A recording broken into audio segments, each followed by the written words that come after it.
Miša pa vedno komaj čaka, da sede k bobnom. Zaigrala je tudi med 150 mladimi bobnarji na Mariborskem trgu, ki so skupaj z bobnarjem Markom Soršakom, Sokjem in številnimi znanimi glasbeniki praznovali 10. obletnico akcije 20 za 20. V okviru te je glasbila dobilo že 130 osnovnih šol.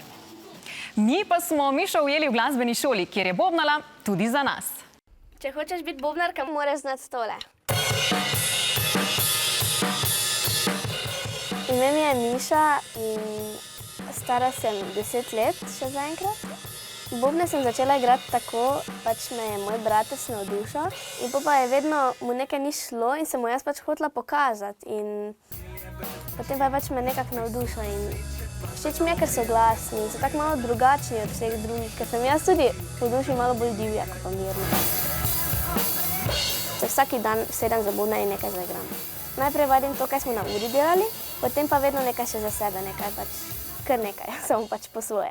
V glasbeno šolo hodim enkrat na teden, vsaki teden, ali pa če rabim kakšne priprave, ne vem, kot je bil zdaj ta nastop, so 30-150 bobnarjev, če smo natančni, jih je bilo 151. Je pa bilo zelo fajn, zelo glasno, sem tudi gledala okrog, so imeli skoraj vsi ti slušalke, da ne slišijo, pač manj slišijo.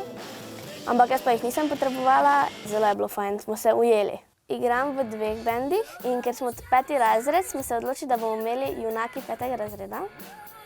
Za šolski bend pa še nimamo imena, točno se še tudi dogovarjamo. No, moja družina je bolj glasbena, ker včasih igramo skupaj in tudi kdaj posnamemo, kaj pa babicam pošljemo, pa to za, ne vem, za srečen Božič ali pa kaj takega. Pač želim, da punce tudi dokažemo, da nekaj znamo, da ne morajo biti samo fanti bobnari, pa fanti igrati kitare pa tega, da lahko tudi punce vse to delamo.